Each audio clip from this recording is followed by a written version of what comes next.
Bismillahirrahmanirrahim. Assalamualaikum warahmatullahi wabarakatuh. Alhamdulillahi rabbil alamin. Wassalatu wassalamu ala asyrafil anbiya'i wal mursalin. Nahmaduhu wa nasta'inuhu wa nastaghfiruh. Wa na'udzu billahi min shururi anfusina wa min sayyiati a'malina. Man yahdihillahu fala mudilla lahu wa man yudlil fala hadiya lahu. Rabbi shrah li sadri wa yassir li amri wahlul 'uqdatam min lisani yafqahu qawli. Amma ba'd. Alhamdulillah, bersyukur pada Allah Subhanahu wa taala kerana dapat bersama pada malam ini. Insya-Allah pada malam ini saya akan sambung perbincangan kitab Tabarruk pada muka surat 240 muka surat 240 di bawah tajuk hal-hal lainnya yang diberkati. Kalau sebelum ini kita bincang berkenaan dengan waktu waktu yang diberkati, yang mana poin akhir yang kita bincang sebelum itu waktu yang berkaitan dengan nuzul Allah Subhanahu wa taala pada 1/3 akhir malam itu, atau perbincangan akhir sebelum ini. Jadi pada malam ni kita bincang pula keberkatan hal-hal lain, dan yang dimaksudkan di sini sebagai permulaan di bawah hal-hal lain ini berkenaan dengan beberapa negeri atau beberapa negara yang disebut oleh Nabi SAW yang ada keberkatannya. Misalnya yang pertama, negeri Syam.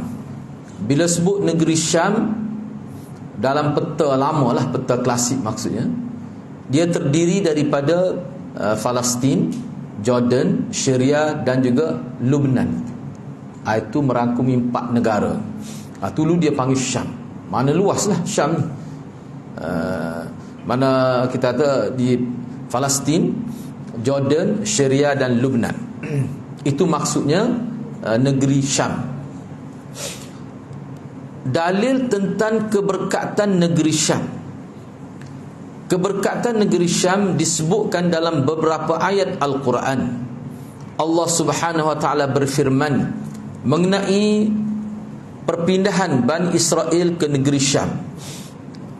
Misalnya dalam surah Al-A'raf ayat 137 Allah berfirman, wa awrathnal qaumal ladzina kanu yustad'afuna masyariqal ard wa magharibaha allati barakna fiha. Dan kami wa awrathna, dan kami telah mempusakakan al-qaum, kepada satu qaum, alladzi kanu yustad'afuna masyariqal ardi wa magharibaha, yang mana dulunya mereka, biasanya kalau kita terjemah kanu tu dulunya mereka, telah ditindas. Yustad'afun makna dipandang lemah sehingga ditindas, mana tidak dianggap sebagai masyarakat yang terhormat.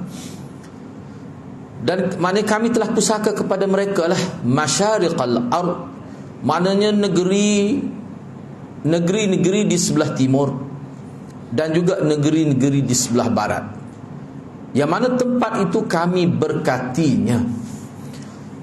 Jadi yang dimaksudkan masyariqal ard wa magharibaha ni maknanya Syam maksudnya.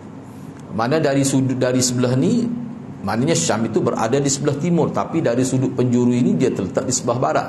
Tapi kalau dalam tafsir maksudnya adalah Syam yang terdiri daripada 4 buah negara tadi.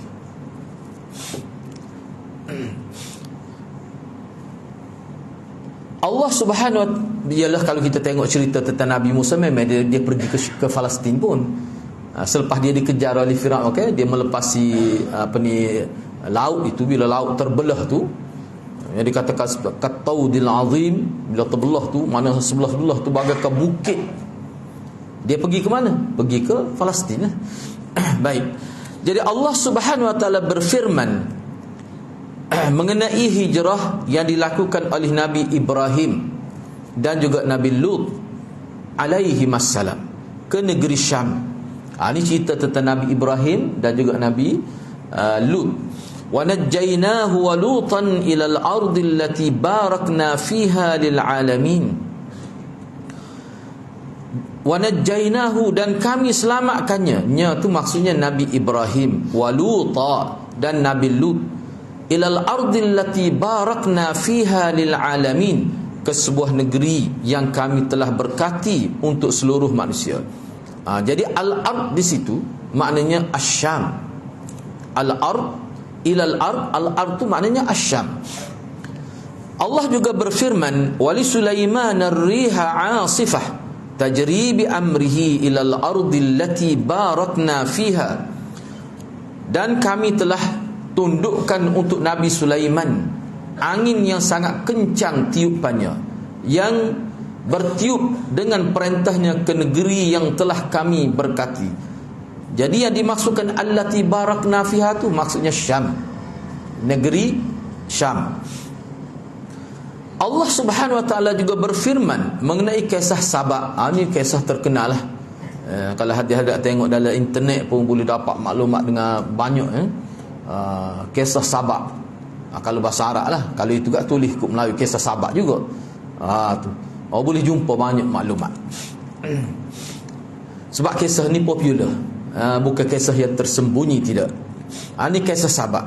وَجَعَلْنَا بَيْنَهُمْ وَبَيْنَ الْقُرَى الَّتِي بَارَكْنَا فِيهَا قُرًى ظَاهِرَةً, dan kami jadikan antara mereka dan antara negeri-negeri yang kami limpahkan berkat padanya. Itu maknanya Syam lah tu. Beberapa negeri dan beberapa negeri yang berdekatan. Itu Qura allati barakna tu maksudnya Syam. Allah juga berfirman, subhanalladzi asra bi'abdihi lailan minal masjidil harami ilal masjidil aqsa alladzi barakna haulah, ila akhiril ayah. Maha suci Allah, Tuhan yang telah memperjalankan hambanya pada suatu malam dari Masjidil Haram ke Masjidil Aqsa yang telah kami berkati di sekelilingnya. Masjidil Aqsa tu di Palestin, di Syam lah. Itu termasuk salah satu daripada negeri Syam. Baik, cuba kita tengok di sini huraian dia lah. Ini secara ringkas. Para ahli tafsir menyebutkan bahawa yang dimaksudkan tempat yang diberkati allati barakna fiha dalam semua ayat ni, beberapa ayat yang kita baca ni, semuanya adalah negeri Syam yang merangkumi 4 buah negara lah, yang merangkumi 4 lokasi itu, Palestin, Jordan, Syria dan Lebanon. Baik. Sedangkan yang dimaksudkan dengan keberkatan dalam ayat-ayat ini adalah keberkatan dari sudut duniawi, iaitu dengan berlimpahnya makanan pokok tu makna makanan ruji. Qut al-aqwat maknanya makanan ruji, buah-buahan, dan juga sungai-sungai, kesuburan dan melimpah ruah rezeki itu masuk berkat dari sudut dunia. Kita bincang dah sebenarnya ni. Kalau yang disebut dalam Quran adalah hadis, kebanyakan ulama mengatakan kalau sebut kelebihan itu dari segi dunia, dia termasuk akhirat. Sebab apa? Sebab bila buah tu diberkati, bukan sekadar makan seperti kita kata non-muslim seperti orang tidak. Berkat tu maknanya dia makan tu dia boleh jadi kelebihan di hari akhirat. Sebab kita makan buah lah boleh pahala. Bila makan dengan cara Nabi, dengan bismillah, jaga kebersihan, jaga adab-adab. Walaupun makan itu duniawi, tapi dia boleh jadi ukhrawi dengan sebab cara makan itu. Cara makan itu. Kita naik kenderaan, orang tak panggil ibadat naik kenderaan. Mana ada orang kata naik kenderaan ibadat, tapi dia boleh jadi seperti ibadat. Kalau naik tu baca doa yang diajar oleh Nabi, itu, dan tidak buat maksiat dalam perjalanan ketika tu, dia boleh jadi ibadat lah. Tu dia panggil ibadat secara umum. Tak ada orang kata naik kereta ni ibadat. Mana ada kereta zaman Nabi. Cara naik kenderaan tu kita ikut cara, jadi boleh pahala sebab makan lah. Kalau makan bismillah pun tak baca, patut tak ada langsung orang panggil tata cara makan mengikut apa yang disunnahkan Nabi. Itu boleh duniawi saja, kenyal lah. Boleh kenyal, tapi pahala tak dapat. Sebab tu setengah ulama kata dia bukan duniawi saja. Bila kata berkat, yalah setengah-setengah ulama dia bahagikan ni duniawi saja. Tapi kena ingatlah kita sebagai orang Islam ni, semua ni kita boleh tukar jadi duniawi dan ukhrawi. Itu kita telah bincang sebelum ini. Ada yang berpendapat bahawa termasuk di dalam ni lah. Ada yang berpendapat bahawa termasuk di dalamnya bukan keberkatan secara dunia sahaja, tidak, tetapi dia termasuk juga akhirat. Agamawi itu maknanya termasuk akhirat. Kerana negeri ni Syam ni, yang terdiri pada 4 buah negeri tadi, adalah merupakan tempat tinggal para nabi serta tempat turunnya malaikat dan wahyu. Jelasnya keberkatan di sini dia menyentuh keberkatan agama dan juga keberkatan dari sudut dunia. Mana terangkum sekali dia tu. Keduanya sudah diketahui tanpa diragukan lagi. Dan sebenarnya ni pendapat orang ramainya. Anda tengok dalam syarah hadis lah. Dalam syarah hadis secara khusus, memang dia kata maknanya dia mencakupi dunia dan akhirat. Kecuali kita tidak mengikut cara Rasulullah. Rugilah. Enggak tak nanti ke situ, kita duduk sini pun kita makan, kita pakai baju ni. Isteri Nabi misalnya Aisyah kata dia sama, dia tengok Nabi bila pakai baju, dia masuk tangan kanan dulu, lepas tu dia baca bismillah, lepas tu dia puji baju dia tu. Mudah-mudah baju ni maknanya menutup keaiban dia. Kayak baju ni kan dia menutup keaiban kita, baca bismillah. Lepas tu dia kata Nabi bila nak tanggal ke baju, dia kuki dulu. Kalau kita ingat tu boleh pahala. Jadi pakai baju pun jadi ibadat. Itu yang dimaksudkan di sini. Tapi kalau kita pakai baju gitu saja, tak ingat, tak tahu pun cara Nabi, pakai begitu lah untuk dunia saja, sekadar nak tertutup aurat, tak nampak kalau ada kaiban pada kulit, sekadar itu. Hak tu orang kafir pun ada kelebihan tu. Rugilah jadinya. Baik, keutamaan dan keberkatan negeri Syam ni. Keberkatan dianya lagu mana? Secara khususlah. Ni pun ringkas juga ni. Negeri Syam memiliki banyak keutamaan dan keberkatan yang dikhususkan oleh Allah Subhanahu wa taala di dalamnya. Selain daripada penafsiran dari sudut keberkatan yang Allah berikan kepadanya seperti yang dijelaskan tadilah. Tapi dia ada lagi sudut-sudut yang lain. Kalau tadi bicara secara umum gitu ya, negeri yang diberkati. Apa tu yang jadi ada berkat di Syam tu? Sebab anda duk perhati tengok, kalau kita perhatikan lah, anda duk tengok dalam beberapa syarah, Syam di sini dia lebih merujuk kepada Palestin itu. Sebab di sana ada Masjidul Aqsa. Itu salah satu besar. Super scene dia awak cuba tengok. Apa tu jadi Syam tu mubarak, disebut dalam Quran bukan ayat, banyak ayat. Yang pertamanya kerana dalam Syam itu, maksudnya dari Palestin lah, sebab Palestin itu termasuk Syam. Di dalamnya ada Masjidul Aqsa di Palestin yang termasuk dalam wilayah Syam. Mengenai keutamaan dan keberkatan Al-Aqsa itu telah dijelaskan. Sebelum ni ada sebut dah tentang Masjid Aqsa, ingat tak? Bab masjid dulu bicara dah tu. Yang kedua, jadi berkatnya Syam ni sebab dia Nabi doa. Sebab terkena, sebab Nabi doa khusus kepada negeri Syam. Tapi dalam syarah-syarah hadis dikata mana-mana tempat pun, kalau masyarakat dia tu bersyukur pada Allah, negeri dia tu termasuk berkat dia. Tu kan ayat tu lah, siapa dia penduduk negeri tu bersyukur, mana Allah beri keberkatan, hak langit tu, hak bumi Allah keluarkan, kan sebut tak kira. Walaupun tidak disebut dalam hadis pun, kalau masyarakat dia tu jumlahnya besar, dalam skala besar masyarakat dia tu hidup dalam mengikuti sunnah, Allah akan berkati. Berkat daripada langit turun, berkat daripada bumi keluar. Itu disebut. Itu secara umum. Itu memang ulama sebutlah. Cuma ni jadi lebihnya sebab sebut khusus. Sebut khusus. Baik, dalam Sahih Bukhari disebutkan satu riwayat daripada Ibnu Umar radhiyallahu an. Beliau berkata, Nabi SAW mendoakan, Allahumma barik lana fi Syamina, Allahumma barik lana fi Yamanina. Ya Allah, berkatilah kami negeri Syam kami ni. Ya Allah, berkatilah kami di negeri Yaman kami ni. Sebut khusus. Lepas tu buat apa sebut lepas ni lah kita tengok tu. Kita kata tak ada sebut. Melayu kita ni, pergi Semenanjung ni, nak buat mana masa tu tak ada lagi ni. Kalau ada pun boleh ada tak sebut juga, tak tahulah. Kok ni pun setengah ulama kata apa yang jadi lebih Syam, setengah ulama kata tak jelas. Tapi dah Nabi sebut ada lah tu. Mesti ada tu. Adalah andaian kita tengok selepas ni. Apa yang jadi Nabi sebut khusus tu? Kalau Syam tu iyalah sebab ada Masjid Aqsa tu, Palestin. Sebab Palestin ni dianggap sebagai bumi Anbiya tu. Tak apalah. Jadi kukuh mana dalam hadis ni sebut Syam dan Yaman. Yang ketiga, di tanah Syam ni sebab lah, ni faktor-faktor yang kira-kiranya ulama, pada pandangan ulama, sebab ada nama ni disebut dalam nas dan dia berkait dengan Nabi. Misalnya di tanah Syam terdapat gunung Tur. Tur, tempat Allah memanggil Nabi Musa untuk bercakap dengan Nabi Musa itu. Hal tersebut sebagaimana yang Allah sebutkan kisah ini. Jadi kisah ini disebut oleh Allah dalam surah Maryam tu, ayat 52 tu. Wa nadainahu min janibit turil ayman wa qarrabnahu najiyya.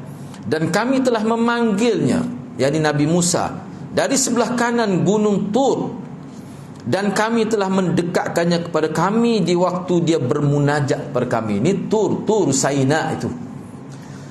Baik. Di ayat lain Allah berfirman. Jadi Tur duduk mana? Di Syam tu lah.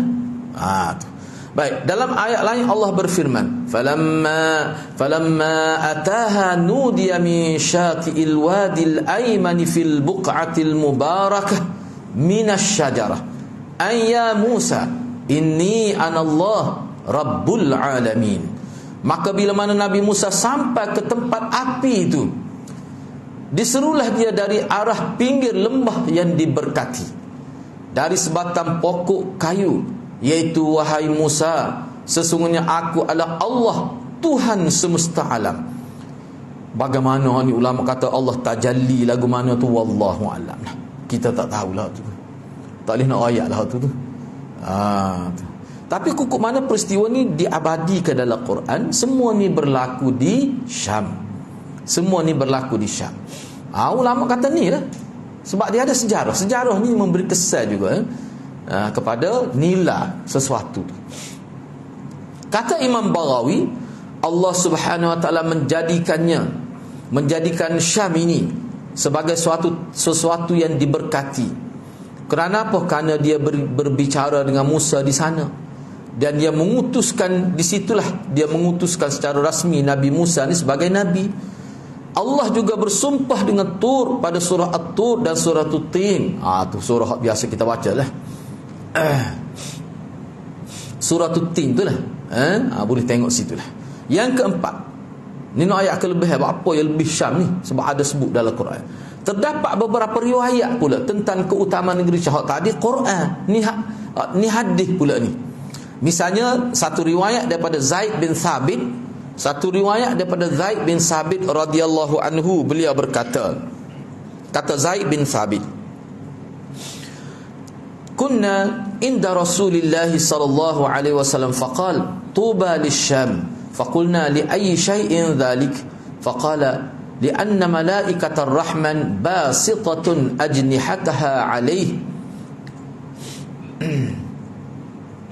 Kata Zaid, dia kata pernah ketika kami sedang berada di sisi Rasulullah sallallahu alaihi wasallam, lalu Rasulullah bersabda, ni kalau nak terjemah ke bahasa kita Kelantan kita, Allah betuahnya Syam. Syam ni maksudnya penduduk Syam lah. Bila sebut li Syam, mana li ahli Syam, betuahnya penduduk di Syam. Kami pun tanya Rasulullah, li ayyi syai'in, apa jadi betuah tu? Tu kalau terjemah Kelantan sudah, apa jadi betuah? Apa Rasulullah kata tuba li Syam, apa?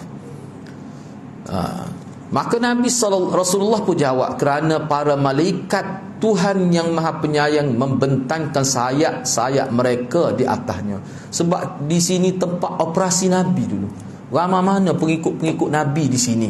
Jadi mereka ni, bila mereka ikut Nabi, mereka dipayungi oleh sayap malaikat. Itu maksud dianya. Mana berlaku di sini. Kalau kita kata tempat kita Melayu ni, mana kalau kita nak ada kelebihan, kita kena secara bersepadu, kita kata kena bina kekuatan biar jadi Kelantan ni. Dulu pun terkena dengan jolok kita kata Serambi Mekah, kita kekalkan itu. Jangan jadi Serambi syaitan pula. Kita kekalkan tu. Sebab apa tu? Tujuan kita nak keberkatan tu. Walaupun tak ada sebut dalam Quran, tapi kalau kita boleh bina biar masyarakat mengaji, menyemarakkan pengajian, betul-betul ikut Quran dan hadis, ikut sunnah Nabi, dan dalam masa yang sama aktif pula sekat maksiat, sama ada maksiat tu dalam bab akidah ke dalam bab akhlak, tak kira lah. InsyaAllah walaupun tak ada sebut dalam Quran dan hadis, dia boleh jadi ada nilai di sisi Allah Subhanahu Wa Taala. Dia bergantung kepada kita lah.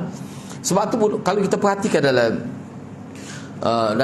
hadis-hadis lah berkenaan dengan orang buat dosa ni, ulama ambil kira dosa ni ada yang dosa yang dilakukan secara individu dalam skala kecil, adalah tak ada satu tempat tak ada orang buat dosa, tetapi dia jadi parah, negeri itu jadi bahaya, terdedah kepada bala yang besar kalau masyarakat melakukan dosa tu, jumlah yang melakukan dosa tu besar, dan tidak ada pula kelompok yang khusus yang melakukan amar ma'ruf nahi munkar. Bahayalah negeri itu.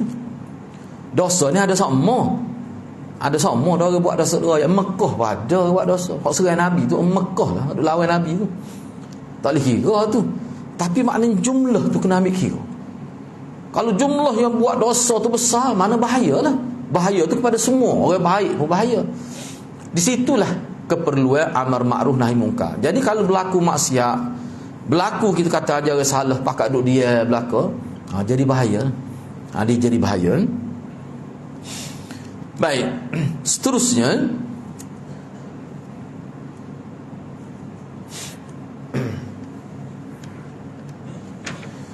daripada Abdullah bin Hawalah,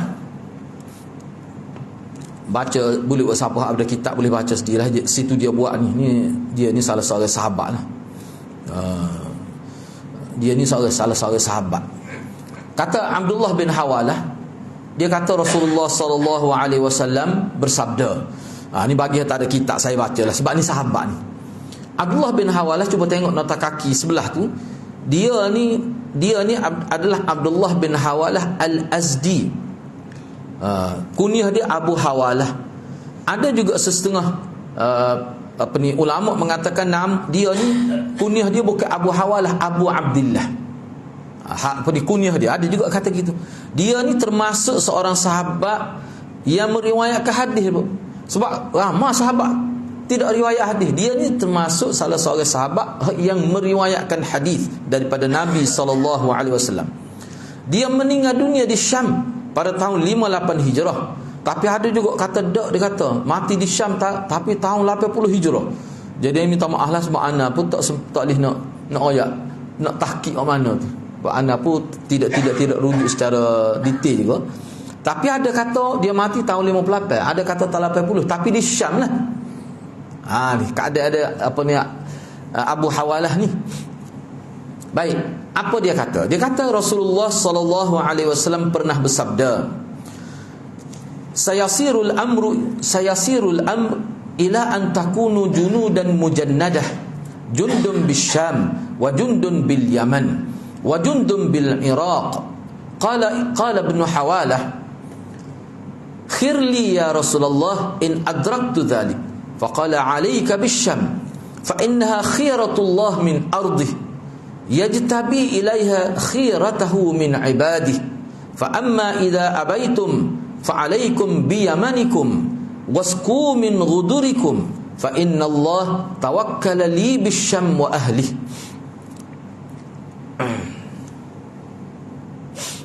Suatu ketika, ni Nabi kata, suatu ketika mana nanti akan berlaku satu ketetapan. Mana satu ketetapan itu akan datang, akan berlaku satu takdir Tuhan. Itu maksud dianya.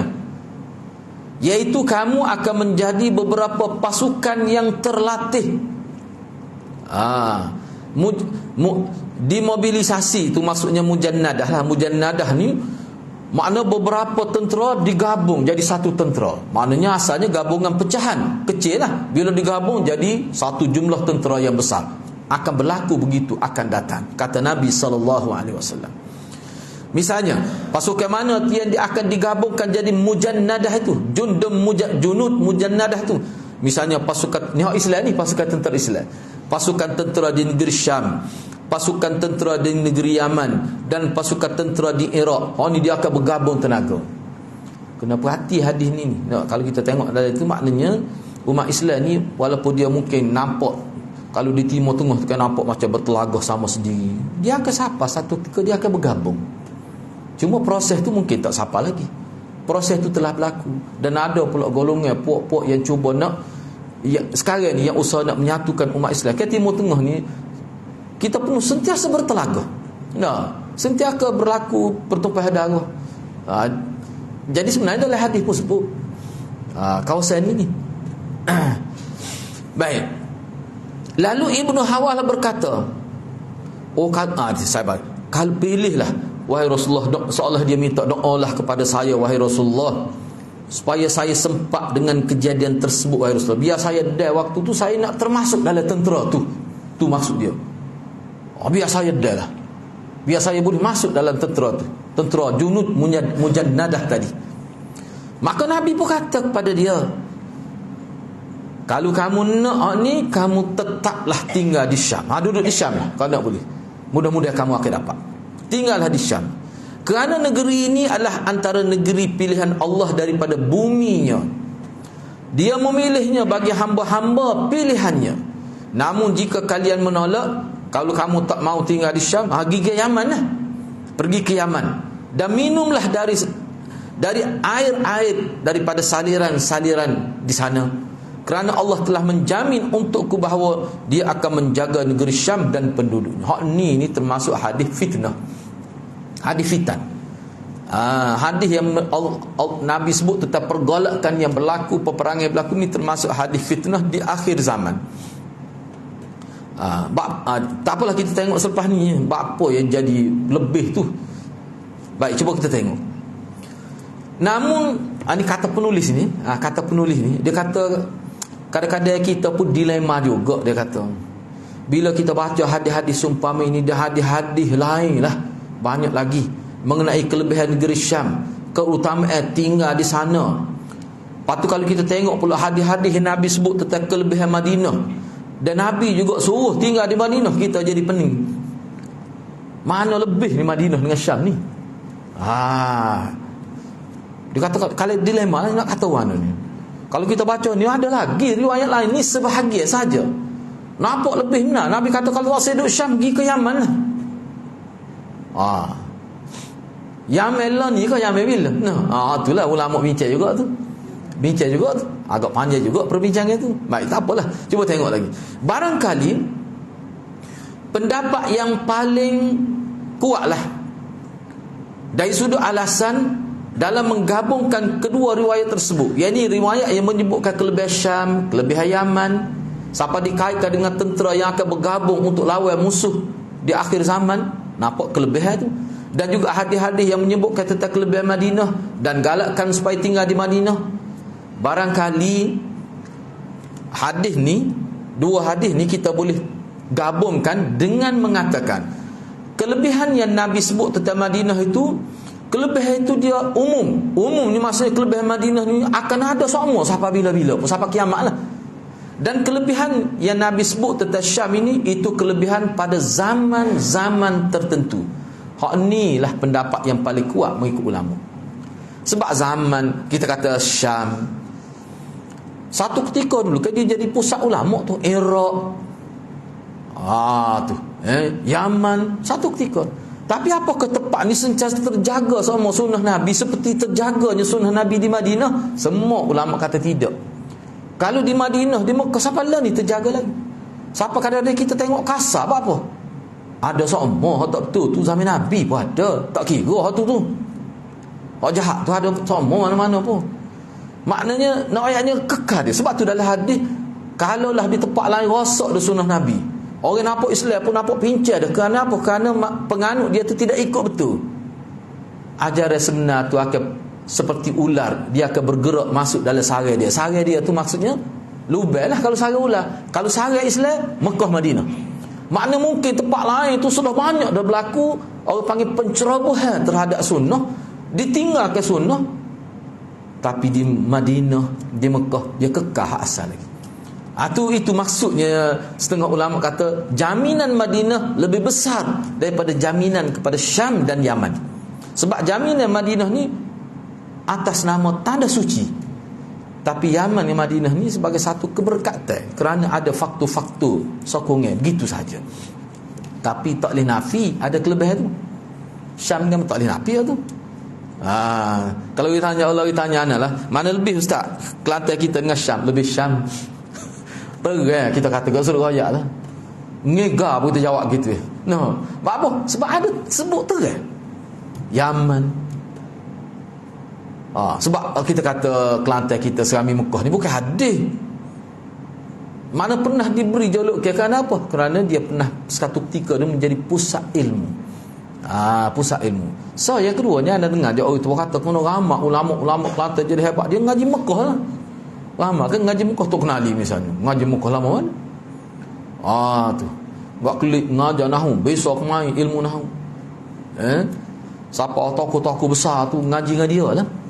Orang daripada 100 daripada Indonesia main ngaji Kelantan. Masa tu kenali ada tu. Itu cerita orang tua di kapal tu kenali. Orang umur kat asal tu tahu mana pernah hanya. Dan sebenarnya perkara ni dibuat kajian apa oleh ahli akademik tentang tu kenali tu. Itu salah satu faktor. Orang daripada Thailand tu main ngaji sini. Lepas tu anak-anak murid jadi pula tu. Siapa dia bersyair ke?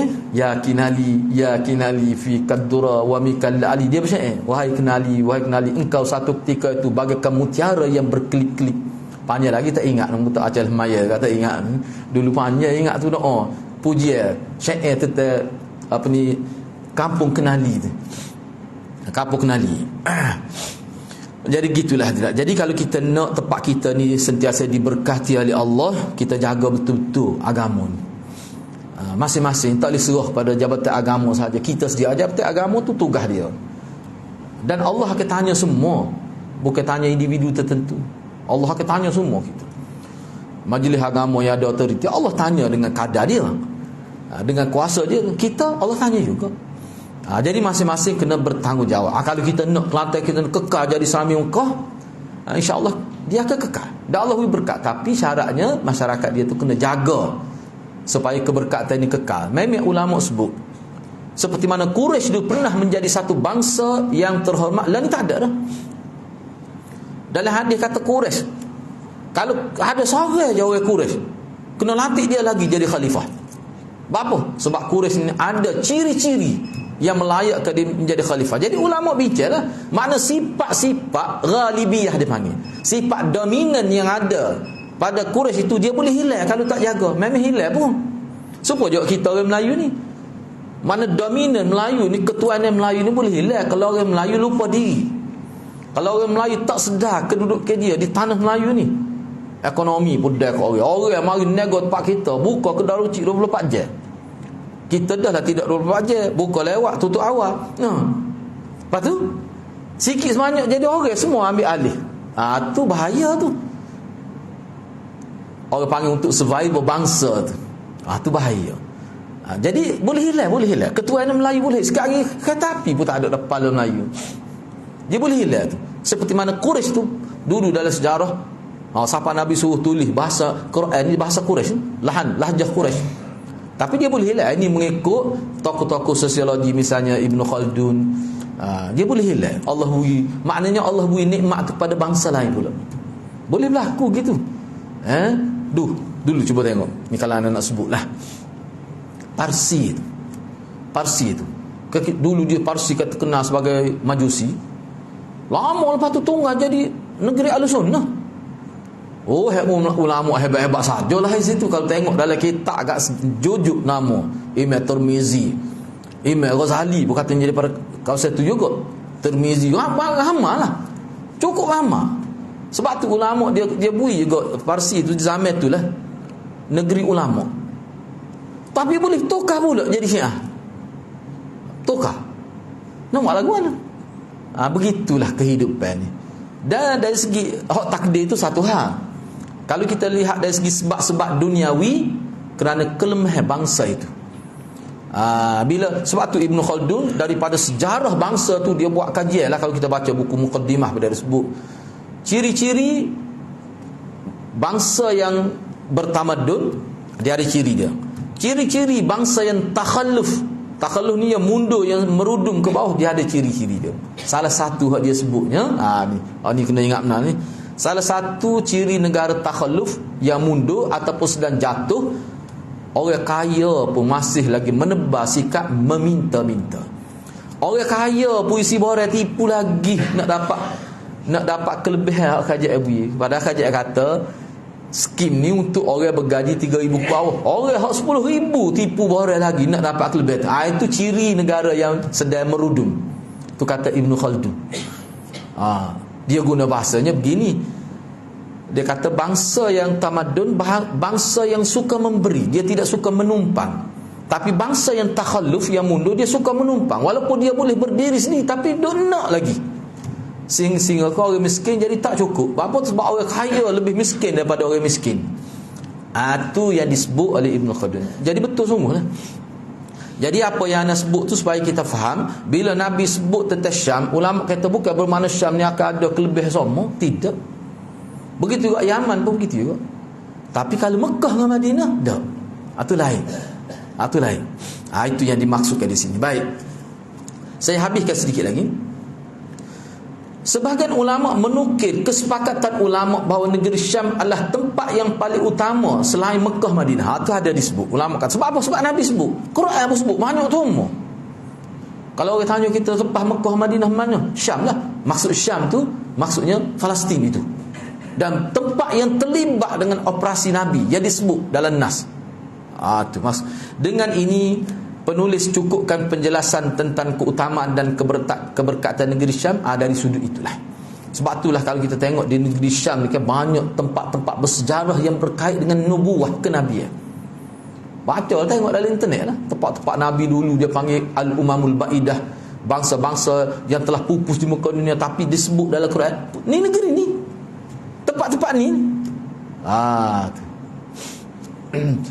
Baik, untuk sesi akan datang kita akan bincang pula tentang Yaman, negeri Yaman. Jadi kita berhenti setakat itulah dulu. Mudah-mudahan Allah berkati kita semua. Aku qouli hadza wa astaghfirullahal azim li wa lakum. Wassalamualaikum warahmatullahi wabarakatuh.